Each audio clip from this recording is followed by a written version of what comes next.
Hey, everybody. It is the first weekend hangover of 2026.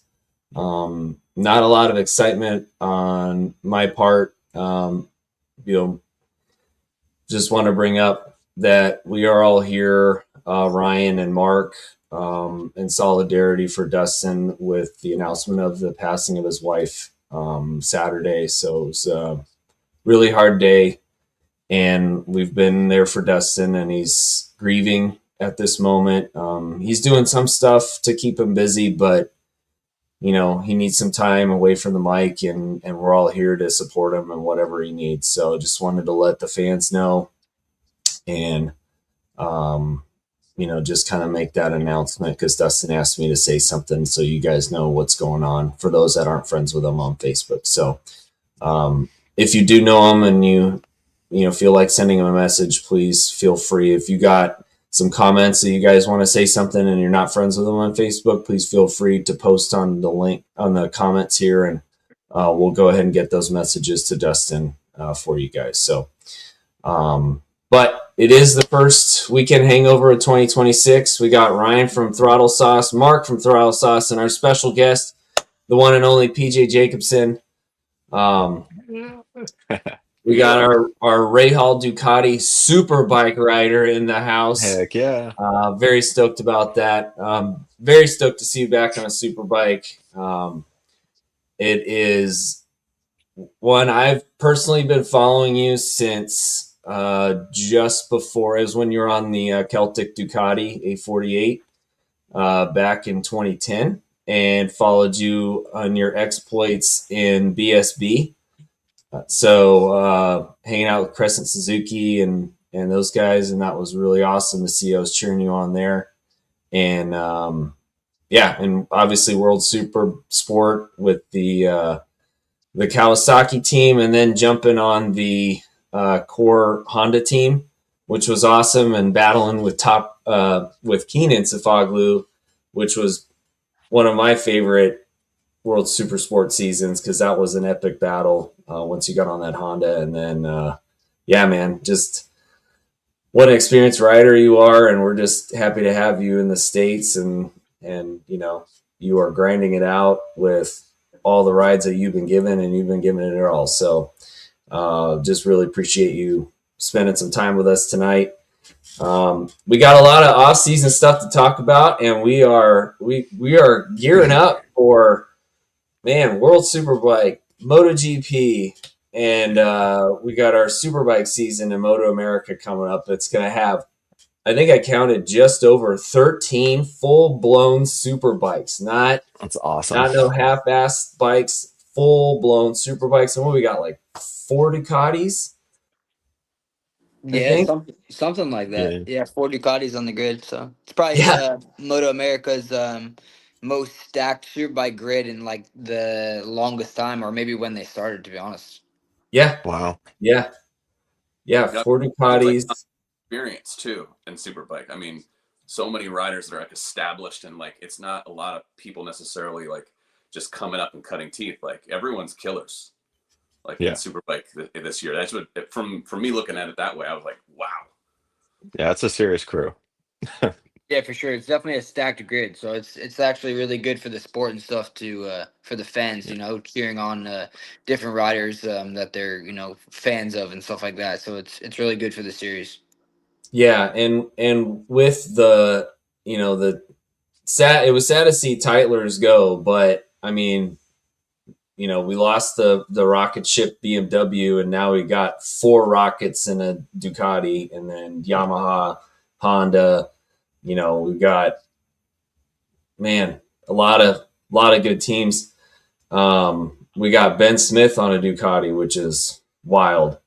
He is a close personal friend of mine, so I was really stoked to see him get that ride, or at least his sponsor help him get that ride, which was really cool.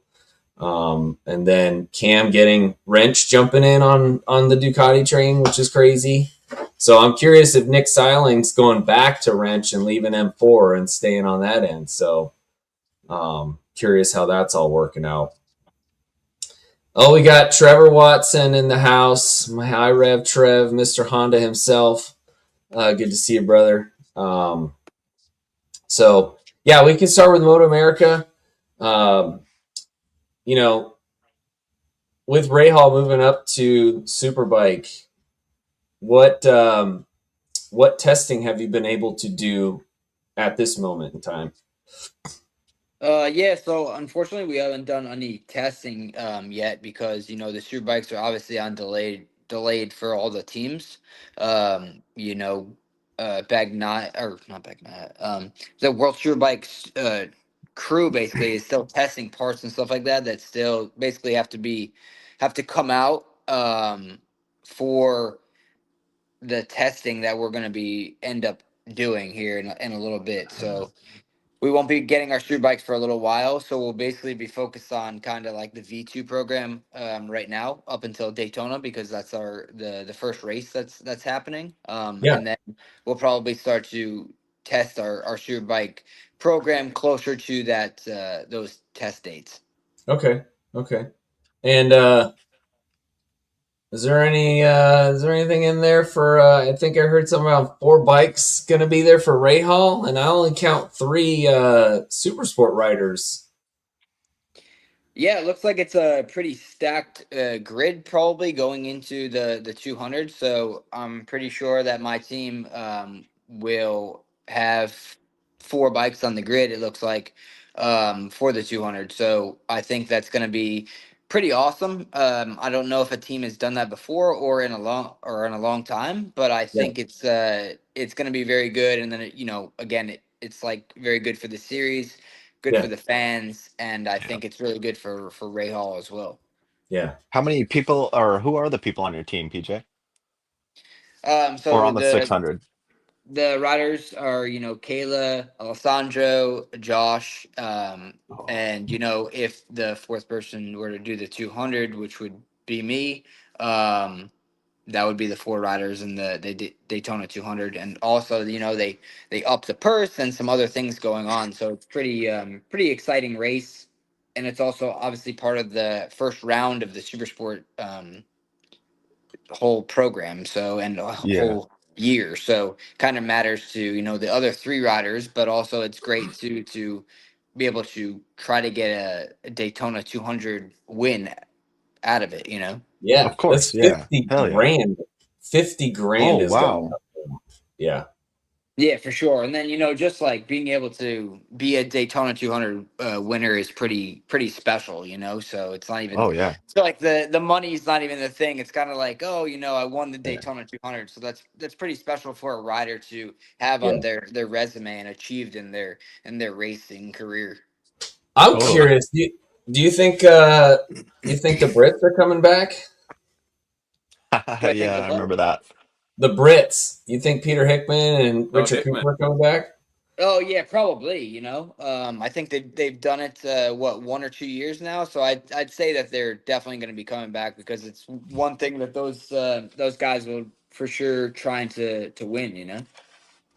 Yeah, I was curious with being a actual official first round for Super Sport if they were going to do it or not, because before it was just like a one-off race that you can enter, but now it's like there's points on the board for everybody. So Yeah, exactly. And then it's also great to see them over here and people from Europe coming over to do the Daytona 200 race because it's such a historical race. So it's great that they can do that. And also it's great for the series. yeah. Looks like Mike Kopolis from Robham was asking about the reduced fuel capacity or requiring the teams to make 3 stops. And what do you think about that? Like three Oh, stop wow. strategy is those are tough because you try to do it in 2, right? Yeah, usually it's 2 stops, but yeah, 3 is going to be quite interesting. So we'll have to see how that all plays out.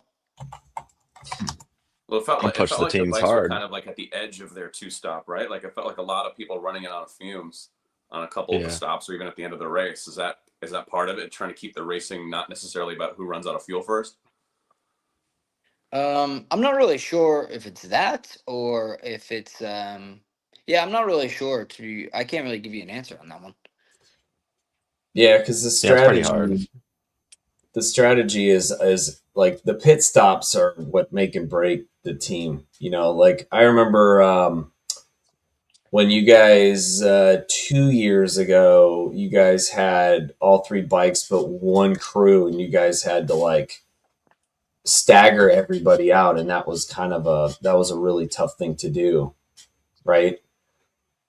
Yeah, our first year, going to the 200 was a little bit difficult, but also too, we're a brand new team and stuff, so it was kind of hard to, get everybody together and do that our first Daytona 200. So that was kind of like I guess a test run, for that one. So I Yeah. think that we'll be, going into it this year, will be definitely very, very prepared. And then coming off of two, really good seasons with Ray Hall in the 600 class, I think, we have a lot of experience, and for sure we'll be like, one of the top teams to beat in the Daytona 200.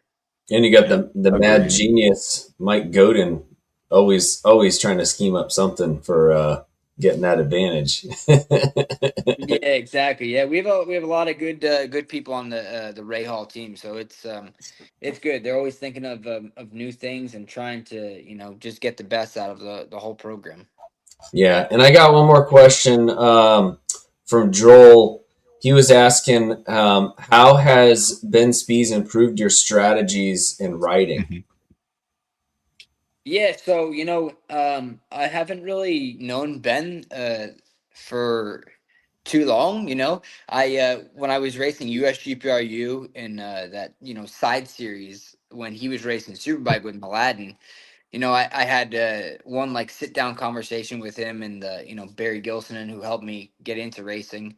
I had a sit down conversation with Ben on like helping me at VIR one time, and that's really the last time I kind of spoke to Ben. And then you know going into the whole Ray Hall program, Ben was a part of it, so I started speaking to him on the phone and stuff, and getting to know him about a bunch more. And it's been great.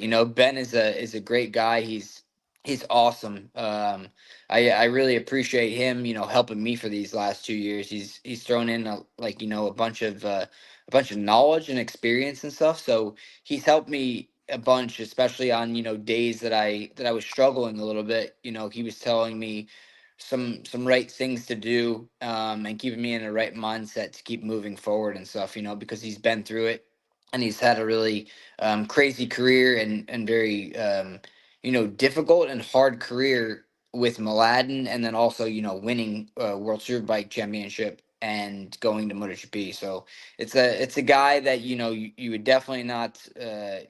Well, you definitely want to take advice from 100%. So he's Yeah. been great for the whole program. That's cool. No, it's just cool to have him in the paddock too. You're walking around and you're like, Yeah. oh, that guy. I'm like, just as a Yeah. dork, sure. just as a dork in the paddock perspective, I was like, oh, okay, all right. Yeah, 'cause I saw him at Coda in 2017, obviously because it's not far from where he lives, and he was just walking around with his daughters and just hanging out, and I ran into him like a couple times and just chatted him up a little bit, and he's super cool dude. But for the rest of the stuff, it's like, you know, he doesn't show up for Moto America rounds, and he just kind of kept chill, hanging out at his house in Texas, doing some farming and whatever else, what other ventures he was in. But it's cool that he kind of got reeled back in, and now he's in his really cool advisory role for you guys, running the team and all that, and um, it's really awesome. Yeah, for Uh, sure. I mean, Ben has been like a hero to everybody, and I feel like he walks around the Moto America paddock, and he's super humble. He's a family guy, and he'll talk to anybody. So that's the type of person that you want to be rolling around and hanging out in the series that you're in. yeah, Yeah, definitely. So I was. how does the team change now that it's going? You have Superbike, Ray Hall Ducatis, you have Super Sport. You guys are running the 200 at the beginning of the season. How does the team change, like the structure and how it's managed, and just how do you grow it? What are the growing pains we're going to see out of it? Yeah, you definitely have to add more people, obviously, because there's Yeah. one rider, now going to super sport. So, the Superbike program is like a very, more of a main program and a real thing that we have to focus on as a team, because it's a huge thing, going into Superbike. That was Ray Hall's main thing, was to be moving up into Superbike class. So, that structure has been built very well for this coming year that we're going into. Um, so basically, it's kind of just shifting some people, and then moving some new people in as well to take on some other roles and stuff. But it's basically the same as super sport. We're just going to be trying our best and doing our best job that we can, and trying to figure out the best things to add to the super bike when we get that, and figure out how to run it really really well, and again, try to battle for a championship, and battle for race wins every single weekend. So I feel like my team can do that, and they have the knowledge and experience now to put all that stuff together to be able to achieve these goals. Yeah, Yeah, sweet. definitely. Are you on the 2025 Ducati, or are you guys doing the 24 for next So year? we'll be on the brand new V4R. So Peterson is Oh, on. hell yeah. Okay. Yeah. So we'll be on the brand new bikes that just came out. And basically we're just, we'll be waiting for them when they get here, and then we'll be testing those right away. And start the season that way with the brand new bikes. Hell yeah, that's Yeah. exciting, bro. That's cool. Yeah, there's going to be three 26s, and then Cam Peterson has last year's HSBK bike. Okay. Yeah, so it Very should cool. be interesting. Obviously Ducati as a manufacturer, they keep developing the bike, every few years, and the bike's getting stronger and stronger. So it's really up to the rider now to be able to ride it. But it's a very good package and stuff, and I'm super grateful to be on the Ray Hall team, and to be able to get this opportunity on probably one of the best bikes in the super bike class, to be honest. Hell yeah. Totally agree, dude. It's gonna be an awesome year. Yeah, and I think going from a single-sided swing arm back to a double-sided swing arm is Yep. going to be a slight adjustment, but I'm sure those guys, that's part of that testing you were talking about, the World Superbike team was doing, when trying to make sure they get all the geometry squared away and all the suspension notes taken care of. And then I think they said Cam Bobier was going to be at Portimao riding on that bike for HSBK because they're a factory team, is what I heard. So they're going to Oh, take a stack of Dunlops over there to Portimao so he can ride it on that bike. So interesting. yeah, which gives him a little bit of an edge coming into the Yeah. season. But I don't think PJ is going to have a hard time being up there with him. So I don't think so uh, either. yeah, I watch all those reels. I follow you on Instagram. Watch those reels of you backing it in a Bushnell coming over that hill, man. Yeah. Yeah, I don't know. Yeah, Cameron's, obviously six-time Superbike champion. So I've never won a championship. So I fully respect Barbier. He's a very good and talented rider. So he'll be one of the hardest ones to beat in that class next year. So I definitely would not rule him out at No, all. But no. I'll definitely be trying to do my best as possible. To Yeah. give him some, yeah, to try to be there, and have some good races with him and stuff, and see how the season goes. Yeah, bring some hardware home. Yeah. That's for Yeah, sure. Yeah. exactly. All right. Well, with Moto America, we closed Moto America out a little bit here. With the Super Sport being stacked as well, um, I think with Alessandro moving up, you got Kayla, Josh is back in Super Sport. You got the addition of Waters and Arango coming in on Ducatis. And then you got, obviously Blake, and some other more R9s popping in. I think Dominic Doyle's going to be riding R9 now. So I think Super Sport's going to be pretty stacked. What's your prediction for Super Sport? Yeah, I think it's stacked again, you know. These past 2 years that I've been racing in the class has been very stacked, you know. It's been a very difficult class, which is great, you know. It's what Moto America needs. But yeah, I think going into this year, you know, will be stacked again. And then, you know, Celtic HSBK, they have a rider that's coming over that was in MotoGP. So Oh yeah, see, Dylan or Darren Binder. That's right. Forgot that one. Oh yeah. yeah. Dive bomb Darren Bender. Yeah, Yeah, Yeah. yeah, he'll definitely be pretty fast and strong. I think, and you know, also Josh now, you know, is basically like coming into the team. So obviously he'll be very strong because Josh has won so Yeah. many Daytona 200s. He's won Super Sport Championship before and stuff. So um, I also think Blake will be very strong as well because he was very strong last year, and I think that he's, you know, every year he's getting faster and maturing more and more as a rider, and also, you know, he's taken Skoltz's spot basically as the number one rider, so he'll have a lot of pressure under him to try to win the championship next year, yeah, because Skoltz has done it 2 years in a row, so he'll be a threat.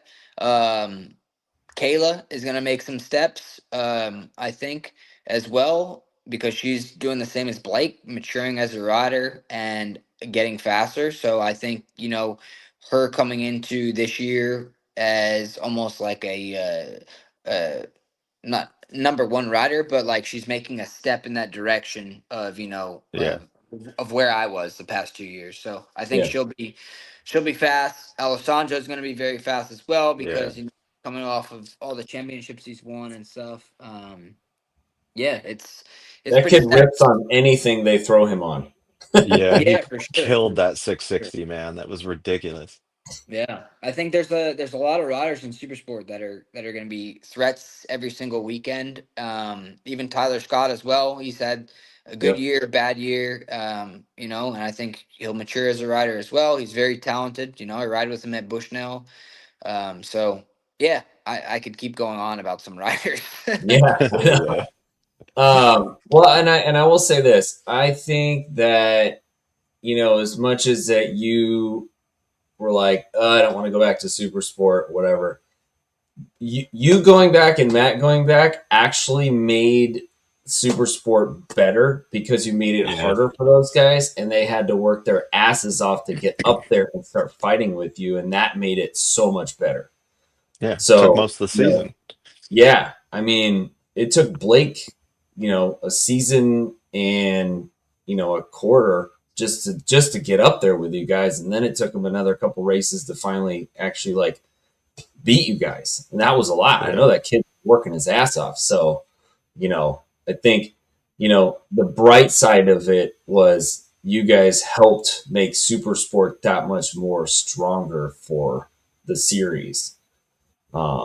So I definitely, can appreciate that aspect of it as much as it was like, who wants to go down, but and then it's all about, hey, it's a ride, right? And if I get with the right team, now I have another chance to go back up, which you got it and you worked your ass off for it. So, um, I think just that mental fortitude takes a lot, and to keep giving it your all, because a lot of people just give up, and that's No doubt. something I can attest to you as a motorcycle rider and a racer. You're like, I'm still good to ride. Let's go. Just give me anything. I'll go ride it. I'll go make some money.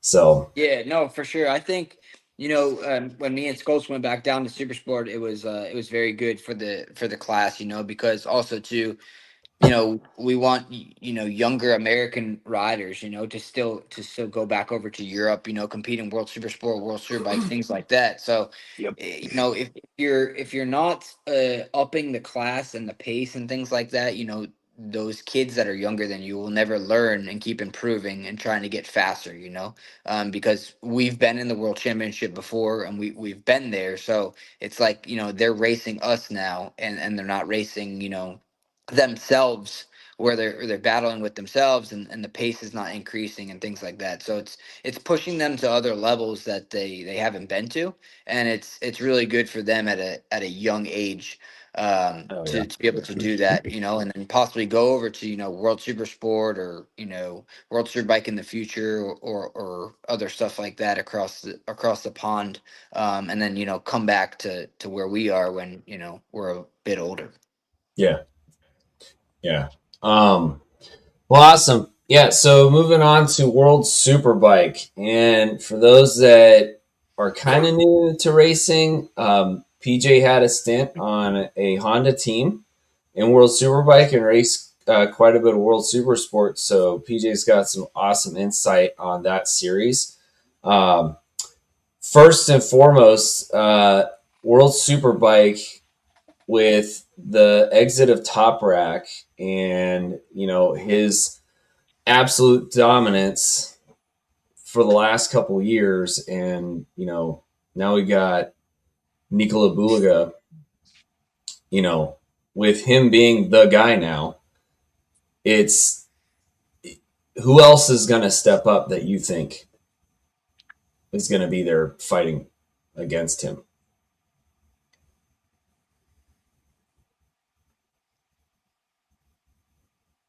I don't know. That's a hard Yeah. one. You got It is a hard question. But and honestly, it's difficult because I think sometimes that guy who's been like right there, like almost there, and is like, okay, it's the next apparent king of the heap, right? It doesn't always work Yeah. out that way. Just because your rival leaves doesn't mean someone like Miguel Oliveira coming over from MotoGP riding BMW. It doesn't mean that all of a sudden he doesn't know how to ride. He's gonna be it. Going to Yeah. adapt to the class. So you have no idea. Like you have these guys from Moto2, what Dixon and Chantra coming over there with Honda. Like, will they have a competitive bike or not? And so like you never know. Like Nikola Buliga's looking at the thing, going, "All right, it's my time." It's like, but you still have to take advantage of it because no one's going to give it to you, right? Yeah. I think the one person that's, once he gets his head wrapped around the bike and the team gets him the bike that he needs to be able to ride it the way he needs to, or at least, kind of meet in the middle, is Danilo Petrucci. Yeah. Just the way he rides at Ducati is not like the rest of the other guys. He's a very heavy breaker. And from what I know, from what Dustin was telling me, Top Rack's neck angle is like a 90-degree, like the forks are straight up and down. There's like no rake. He just rode that thing like that. So he could just get the bike turned and stopped and do all that stuff. And now that they have all of Top Rack's information on house, I'm curious if they threw it at Daniel and be like, all right, man, try to ride this and let's see what you can do on it. Because nobody was able to do it on the Yamaha, that's for sure. Nobody rode that setup. They couldn't. And then, who else could ride the BMW like Top Rack? Everybody else was struggling. I mean, Garrett did okay once they figured it out and got him going a little bit, but it was not a lot of opportunity for him to do well on that bike. So, trying to remember Also, who's like going. Top Rack's a big dude too, right? Like as far as the race goes, like I think he's now the tallest guy in MotoGP, and Danilo's actually a pretty tall guy compared to at least that's what I remember of him being. No, he's a tall dude. He's also a thick dude. He's kind of like Hayden Gillum. Yeah. Like you can't lean Hayden down too much, or like then he'll just be all like, he'll look like a bodybuilder because he'll be so lean and muscular because he's just a big dude. Like I've seen Danilo in person. Like I was at the Red Bull party in 2017 and he was there, and I'm like, holy shit, like you're like a big dude. And he's trying to keep probably around like 170, I bet. Like he's a thick dude. But yeah, I mean, you got weight, all that stuff in the bike. Redding was a pretty tall dude, but he was kind of lean.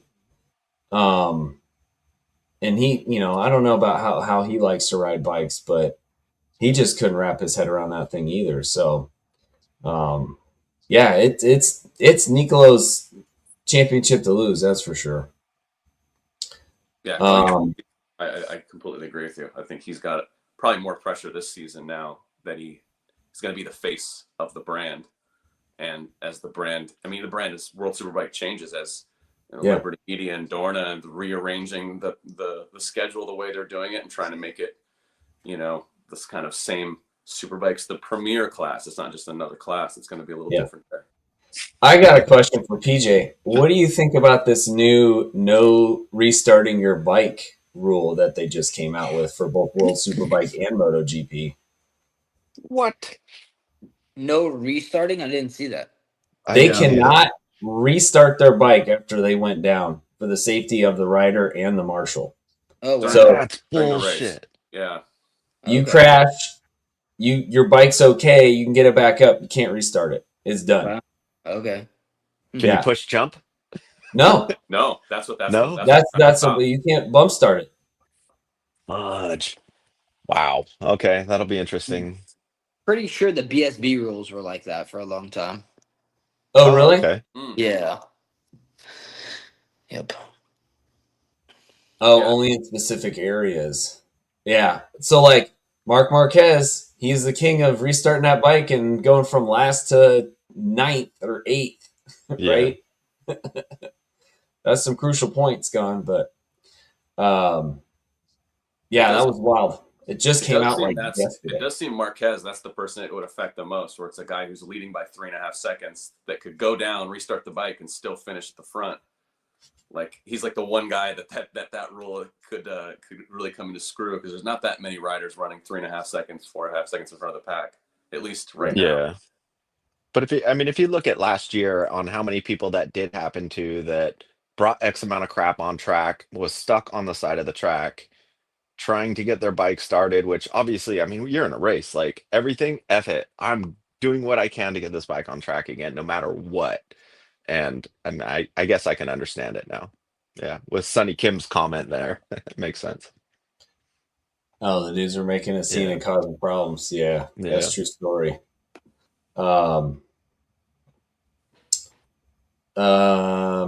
What's we got? Oh, so World Super Sport. That's going to be an interesting one. So we got some more R9s, some Ducatis in there. The Triumph guys, actually, the PTR guys didn't do too bad with Tom Boost Amos and getting a few podiums, and we got a win. So that was pretty rad.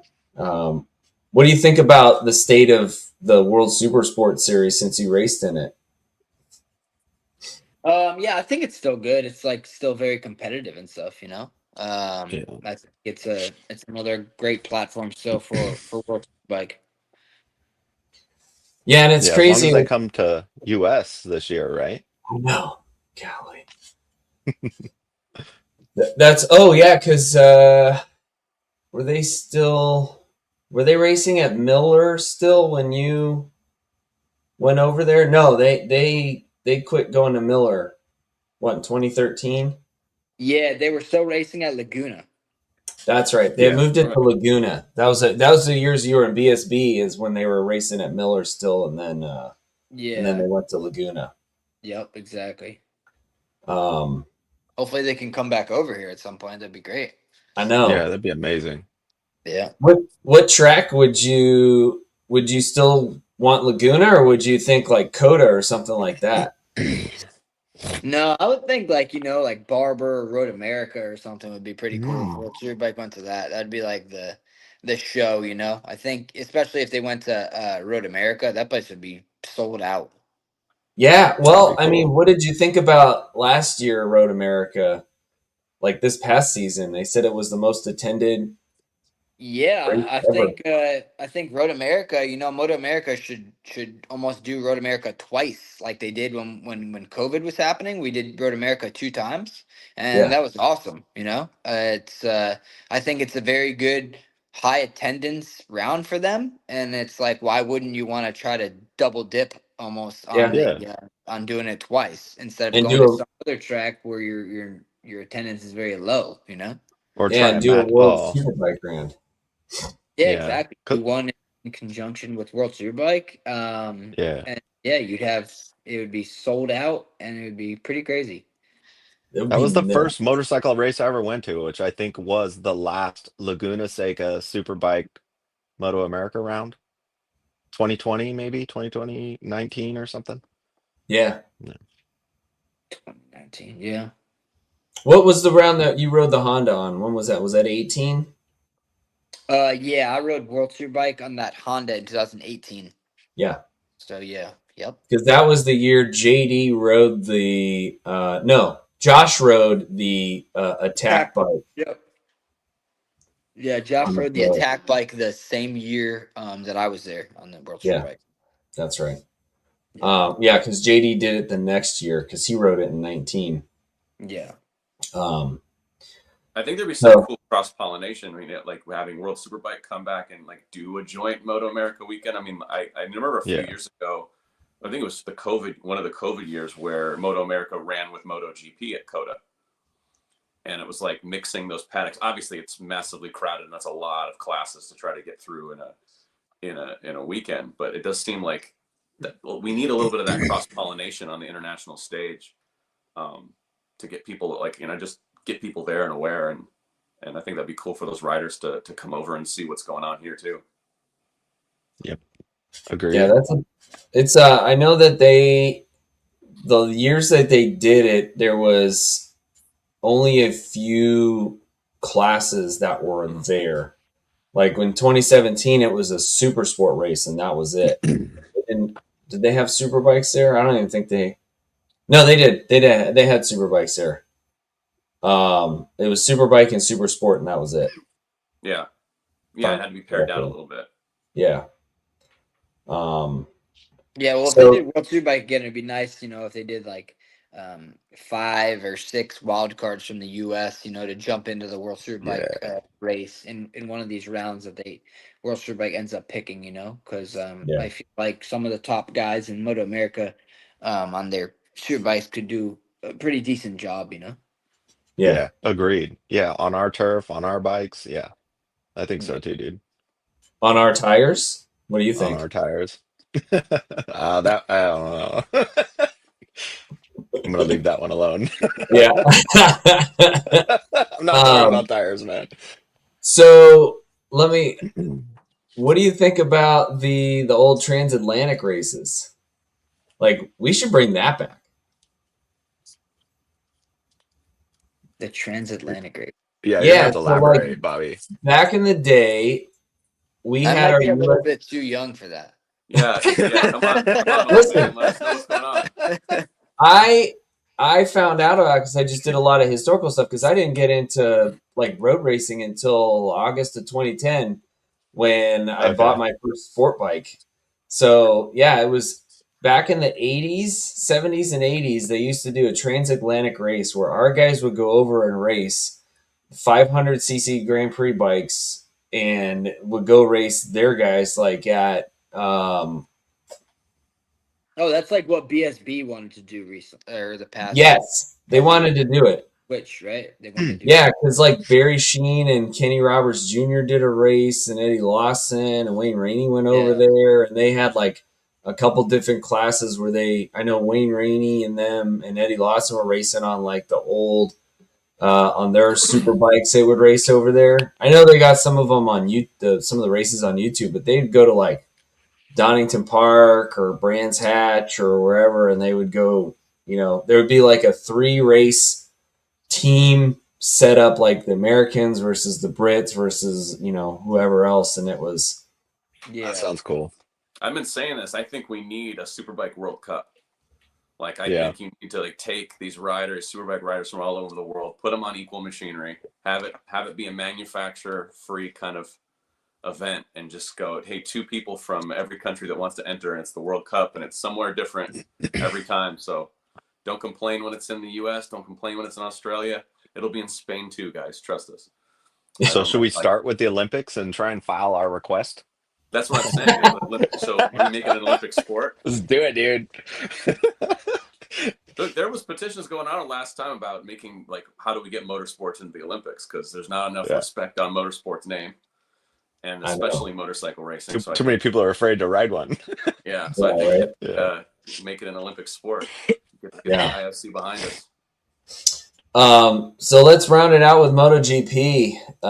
The big talk is top rack on the V4 Yamaha, and they just released the paint schemes today, which they kind of look about the same. Okay. Yeah, they're going with a not a polished aluminum frame, but like a bare aluminum frame. And swing arm. Yeah, their swing arm looks pretty sick. And and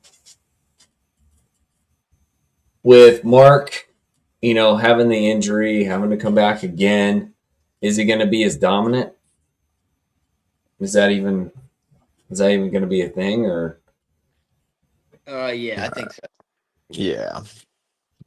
I'm 100%. Yes. I don't think that guy sees pain in his life. Nope. What's wrong with my arm? That's fine. Let's Yeah, exactly. I mean, Yeah, he's one person that I like fully respect a lot, though, is Marquez, because, he was at Honda HRC for all these years, right? Getting paid millions and millions of dollars, right? And then took this salary cut to go on basically a satellite Ducati, right?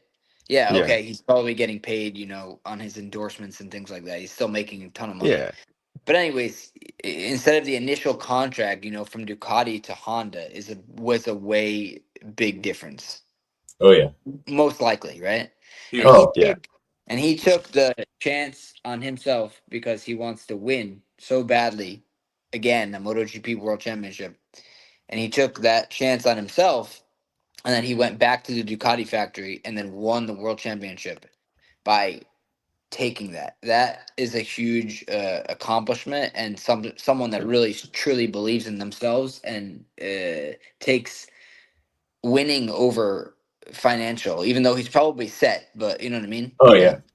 Like, I don't think people understand that. Yeah. Yeah, I and agree, dude. he came out guns blazing and just destroyed everybody. Yeah. Yeah. Went like a 15 race win streak and all kinds of stuff, and Yeah. was insane. I knew he was gonna get along really well with that bike, but I thought Pekka would give him a bigger fight, and that's like a whole episode discussion, because Oh yeah. there's Like truly what happened with that dude? Who knows, right? Like that's insane. what happened. Like, how far off was the 25 bike compared to the 24, and what direction did they go in when they started developing, as the season goes on, and they're tuning the bike as it goes, right? I mean, They're not. a teammate that wins almost every weekend and is in free practice one, first position, and pole position every single weekend, and you're competing against a teammate like that, will mentally destroy your confidence. Yeah. Oh, so you think that's what's happening, PJ? Like he got Marquez and he just freaking tanked internally kind of thing? I mean, if your confidence is not strong enough to believe that you can beat your teammate, and you'll always be runner up to him, and when you're doing well and then he tops what you're doing again, Yeah. and you're not the favorite rider in there anymore because you're not winning, your confidence will go down very, very fast, and you will blame a lot of things for things because you are not winning. Well, you look at Smart. Marquez's Okay. teammates over the years, and there's huge bases in this, right? I mean, there's never been a Yeah. teammate of Mark's who's been able to sit next to him in the garage. I mean, you're talking about Jorge Lorenzo, who just Yeah. ran out of Honda so fast, sitting Yeah. across from Mark Marquez in that garage. Well, he couldn't ride the bike. The bike hurt him. But he Yeah. could ride it every once in a while. Like every once in a while, he showed up with some speed. But it's Oh, like, he thought he Yeah. could That's ride like that bike. Danny, man. Yeah. Yeah. I mean, it's like, Danny was so good, dude. But yeah. next to Mark, like It's like, it's kind of like Supercross, all those guys, the top guys, they're all one seat at the factory teams, and then once another fast rider moves next to them on that seat of KTM or Kawasaki, you'll see that main rider that was there for 2 years end up going to another manufacturer because they're getting threatened by their new teammate that is being better than them, and they're slowly getting out of that manufacturer. You like Tomac? They go to another one. So Yeah. the big juice makes there. sense. I mean, the big I mean, juice prime there is example is that Chase Sexton. Yeah. I mean, the big juice there in MotoGP right now is all the rumors that Pedro Acosta has already signed with Ducati to be Mark's teammate for 2027. And so you talk about Marc Marquez and what was hailed as the next Marc Marquez in the same garage going forward. Like, Mark doesn't seem like a guy who gets rattled by anyone. But Yeah, the agreed. entertainment value of those two being in the same garage could be pretty spectacular. Oh yeah. Yeah. How cool was it when Acosta freaking fired in on him at the beginning of not last season, I think the season before? It was like, who's this kid? And he's just dive bombing Mark. Like, get out of the way, dude. It's crazy. Yeah. He is quite entertaining. And there's rumors of Mark going back to Honda in 2027 with all the progress they've Yeah. made with the bike and Mir and Luca actually doing well, moving it up, and obviously Zarco with the podium and the win, and you got some pretty good success with the Honda bikes, and then the KTM's. And okay, let me throw this one in there. Jorge Lorenzo's been training Maverick Vinales, and watching the videos of him just doing parking lot drills on a R1 or a 600, no, Gixxer 600. Yeah. Just he looks like a mini. He's riding it like a mini bike in a parking lot, and he's just it's friggin' sliding the hilarious, bike man. around because Jorge's doing what Chicho did to Jorge in the parking lot with the little bike, and then now he's training Maverick like his dad did to him. Is that gonna be, is Maverick Vinales gonna finally have his moment on the satellite KTM? I mean, he looked good last year, He did. for the most part, until he got hurt. Yeah, I think that guy, a lot of it is headspace. Yeah, I could see that. Like, he feels like when he's in a good headspace, he's fast. And then I think just what PJ was talking about, man, sometimes I think he gets rattled by something or other, and then it goes the other way. I don't know. Yeah. What do you think, PJ? Yeah, I feel like any teammate that rattles you will make your confidence go down. Yeah. Yeah, and Enea being, Maverick was outshining Enea for the most part, and they actually looked like they worked pretty well together, because when they were running, was it 2-3 in that race, and was it Brno? They were actually doing really well. Was it Brno? I think it was. But they were running really well together, and I was pretty impressed. Bastianini is always that late charger because he nurses the tire so well. Yeah. But who knows how far that KTM is going to go for 26? And God, is it going to start? Is it gonna start? I'm butthurt from my 390. oh. My brand new 390 that's already leaking oil out of the engine block. That's freaking awesome. You're bringing your baggage, bro. Sorry. Oh man. I wanted to ask PJ, because talking about training, like it just came out, I think yesterday, that a Grassini's rider, Firmin Aldeguer, got hurt in a training accident, broke his leg, and so they're not sure if he's going to make the rest of winter testing. So, like, how do you balance that with off-season training? Like, we see you like throwing the supermoto around. Like, how do you train hard enough but make sure you're lasting to the season, to when it really matters? I'm not really sure, but I think he got hurt in motocross, right? I think it was a motocross accident. A lot of these, a lot of that seems like that's the training accidents, the motocross accidents. Yeah, so I don't ride motocross anymore. I do like it a lot. I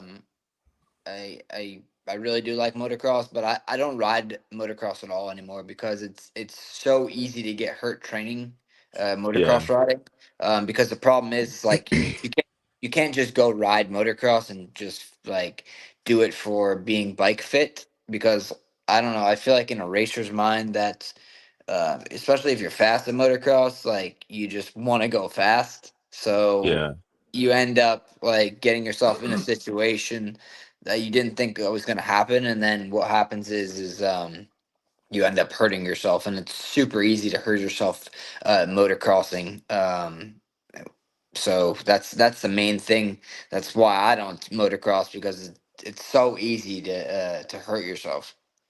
Yeah, it's Um, dangerous. Yeah. do you think that the sumo is just as good as riding motocross? Yeah, I feel like the supermoto is pretty good, especially like for bike fitness, and it's pretty like, you're on a tarmac track, and you're kind of like you're sliding around, the front's shattering, and it's the closest thing I guess you could do to, or even riding a 300, 400 as well, like on a kart track. It's the Yeah. closest thing you could do to be riding like your road race bike.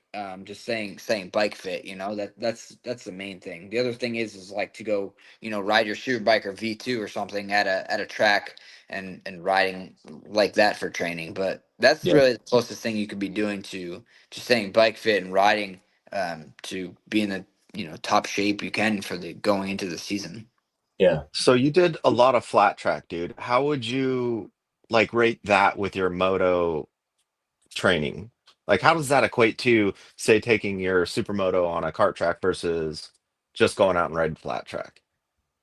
Yeah, so I've been doing like flat track since I've been 3 years old. That's when I Yeah. started it, and then I got into road racing when I was 10. But I started flat tracking like, well, I stayed flat track until like 2019 or whatever, because I did some AFT stuff. Um, but I think flat tracking is more good for people that don't have experience on the dirt and like sliding around and stuff Oh, like that.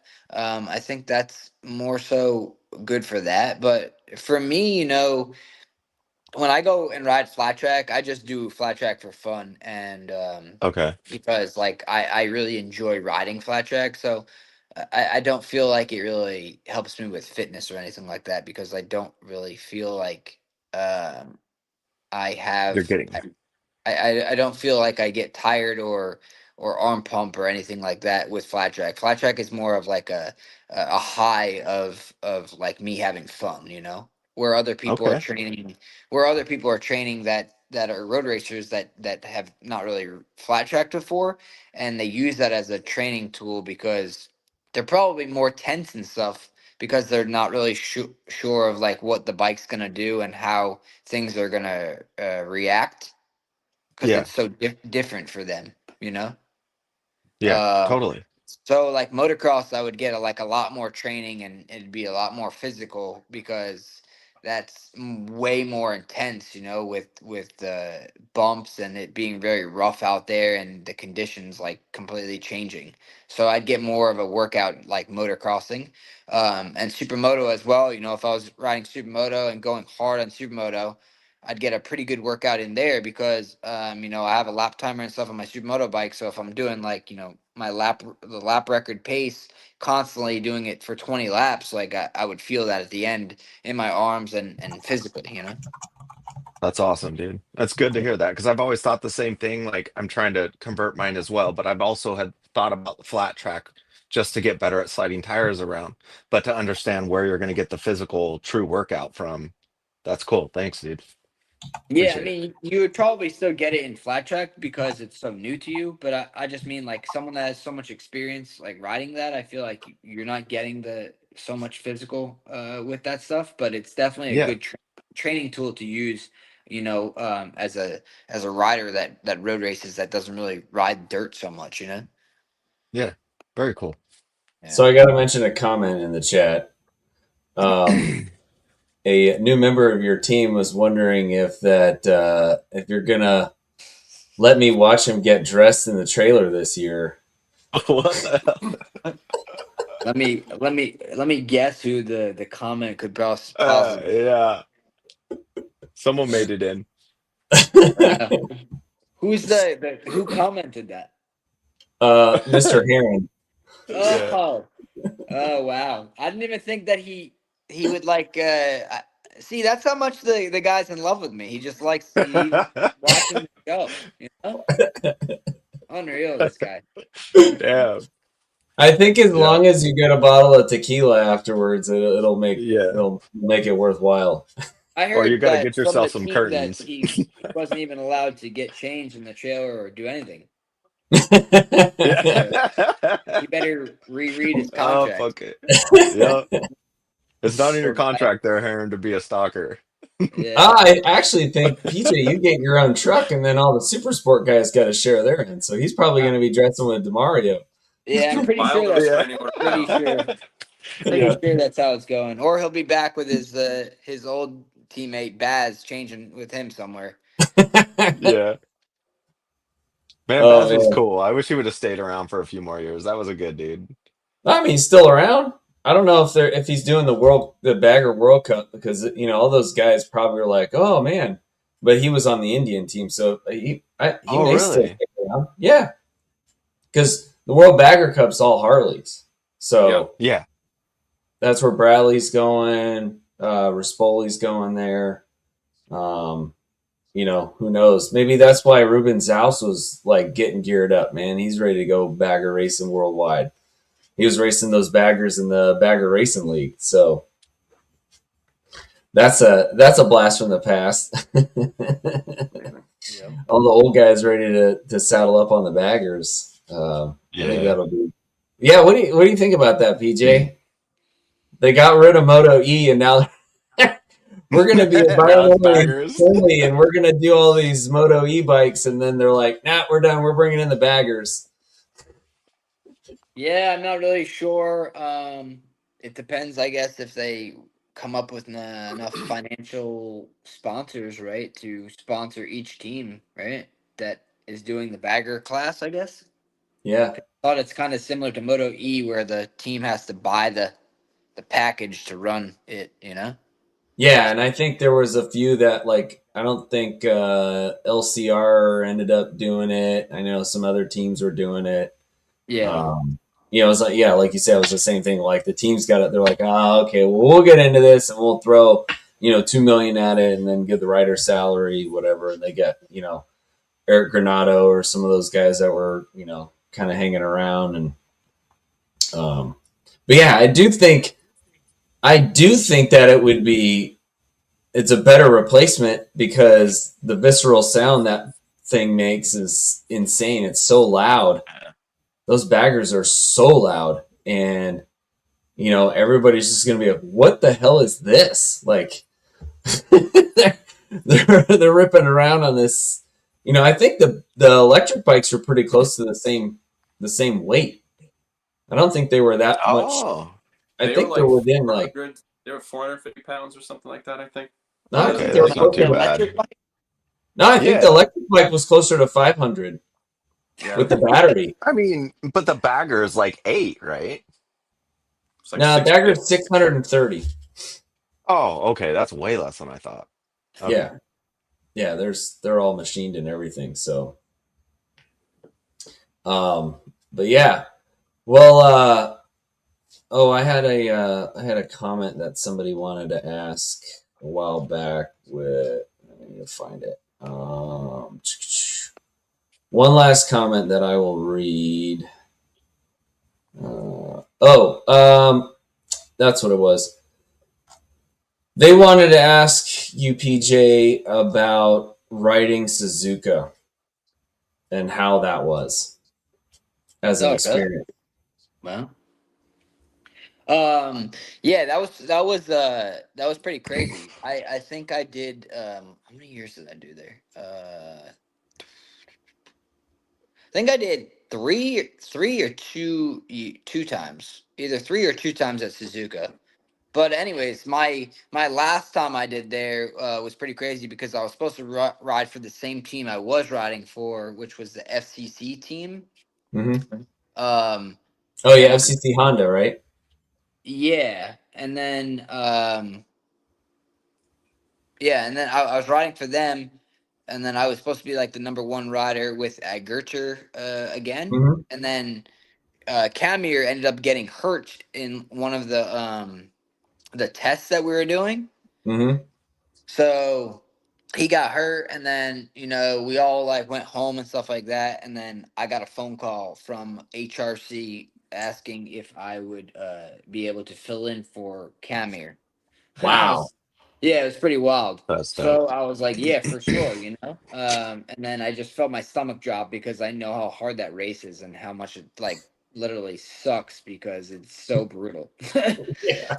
So I was like, wow, I'm riding for HRC and I just like have to be in the best shape that I possibly can be in. So I went and did the whole HRC thing. I like had the whole Red Bull kit on, the HRC, all that stuff. Dang. And then I got there and they're like, oh, okay, you're gonna be our reserve rider. So we just want to do it with 2 riders. I was like, okay. So that means like I'm not gonna ride, like I'm just part of the team. Yeah. So I was the reserve rider. They went out there, and then after like the second stint, Nakagami had like massive pains in his legs, and he couldn't ride. He literally said he can't ride anymore. So Wow. that's what happens then is like the reserve rider gets called up, and then like you gotta like do some stints or whatever until this Yeah. guy until he's okay. Yeah. Um, so yeah, I literally Nakagami came in and he was just like a mess, and they're like, or right before that, they were like, you got to get changed because Nakagami's coming pitting in. So I got changed, all that stuff, and I went out there and did my Suzuka stint, and it was like an hour and 20 minutes or something like that because it was like half raining and like Oh, then it would stop raining. So it was basically me and Vandermark on the, he was on the factory Yamaha and I was on the yeah. HRC bike, and me and him were just battling and riding the whole entire time. So Wow. That's then awesome. I did my stint and stuff, and then I handed the bike back off to Nakagami for the last stint, and then we ended up losing by it was like 10 seconds, I think, But after you got on the podium. after 8 hours. Yeah, I ended up getting second. So I was part of that whole thing. It was pretty cool. That's badass, dude. You still got the Yeah. leathers? Yeah, I saw the leathers and everything, but that whole experience was amazing. I like got to race for HRC. They own Suzuka, and like just be a part of that whole thing was like crazy. And and third place was like Johnny Ray and Leon Haslam and someone else. So I like beat them. It was That's like awesome, it dude. was awesome. Hell yeah, Yeah. man. Hell Yeah. yeah. That is so rad. That is Yeah, it so was an rad. experience I will never forget. That's for sure. Oh man. Well, I Oh, really there's another appreciate it. good. Oh, go ahead. Oh yeah, I was gonna close out the show. Trying to stick to an hour because old man Okay, Ricky gotcha. Bobby's I gotta get up. It's 10:30 my time. I think you're in Florida, right, dude? Yeah. Yeah, a little Okay. 10:30. late. Yeah, it's a little Yeah, it's late a little for us. late. So I usually try to cut it off at an hour. But PJ, Cool. thanks again for your time. Really appreciate all the insight and definitely good luck for the season. We'll be definitely watching and rooting for you. Ryan, got anything? Final thoughts?